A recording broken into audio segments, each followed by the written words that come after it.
మధ్యకాలంలో తుఫాన్లు వచ్చాయి, అకాల వర్షాలు వచ్చాయి. పంట చేతికి వచ్చిన సమయంలో, కోతలు జరుగుతున్న సమయంలో కోస్తా జిల్లాల్లో ముఖ్యంగా వర్షానికి ఆ పంట అంతా కూడా తడిచిపోవడం, దాంతోపాటు ప్రొక్యూర్మెంట్ ఏదైతే ధాన్య సేకరణ చేస్తారో ప్రభుత్వ విధానం సరిలేకపోవడం వల్ల వాళ్ళు ఇబ్బందులు పడుతున్న నేపథ్యం పత్రికలో కూడా వచ్చాయి. దాని మీద ప్రభుత్వం నిర్దేశించిన విధానం తీసుకోవాలని, రంగు మార్పు ఏదైతే తెలిసిన ధాన్యాలు ఉన్నాయో ఆ తేమ మీద మరి ఒక విధానాన్ని తీసుకొని రైతాంగం ఇబ్బంది పడకుండా, మరి దళాలకి అవకాశం లేకుండా వెసులుబాటు చేయాలని కోరుతూ ఈ నెల 13వ తేదీ నాడు జిల్లా కలెక్టర్కి వినతిపత్రం ఇవ్వాలని ప్రజాప్రతినిధులు అందరం నిర్ణయించుకున్నాం.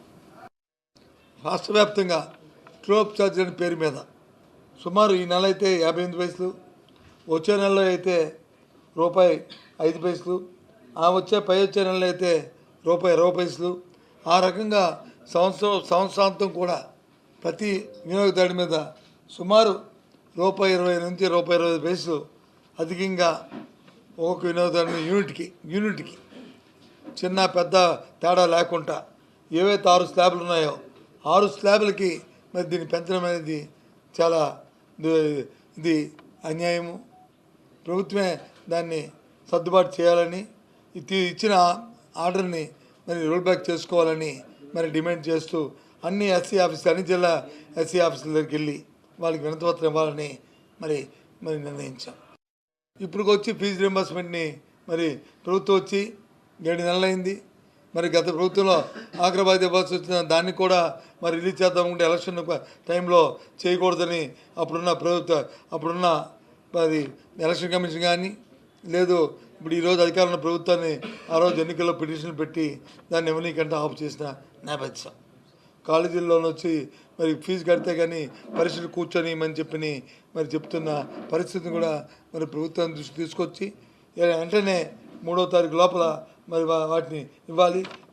దాని మీద కూడా 3వ తారీఖు నాడు దానికి వారికి ఒక వినతిపత్రం కలెక్టర్కి ఇవ్వాలని, ప్రభుత్వం ఒత్తిడి తీసుకురావాలని మరి ఈ కార్యక్రమాన్ని కూడా మనం ఉద్దేశించిన విషయాన్ని మరి విజయవంతం చేయడానికి ఇవాళ సమావేశం పెట్టామన్న విషయాన్ని మరి మీ ద్వారా తెలియజేస్తున్నాము. చాలా సంతోషం. మా విశాఖపట్నానికి వచ్చిన మచ్చ ఇక్కడ డ్రగ్స్ని ఇక్కడ నుంచి ఈ పోర్ట్ నుంచి వెళ్ళట్లేదని విషయం తెలియచెప్పడం నుంచి చాలా సంతోషిస్తున్నాం. కానీ ఏదైతే అత్యుత్తమైన టాప్ మోస్ట్ దర్యాప్తు సంస్థలు ఉన్నాయో ఈ సంస్థలు ఇలాంటి ఫాల్స్ అలిగేషన్ని ఇన్ఫర్మేషన్ని తో మరి ఏ ఉద్దేశం లేకపోతే వచ్చి ఈ కార్యక్రమం చేసినందుకు ఫెయిల్ అయినందుకు ఆ అధికారుల మీద ఏది మీద చర్యలు తీసుకుంటారు. ఎంత నేషనల్ వేస్టు, ఎంత టైం వేస్టు, అంత వేగ్గా అంత సబ్స్టాండర్డ్గా ఆ సంస్థలు పనిచేస్తున్నాయంటే మాకే ఆశ్చర్యంగా ఉంది.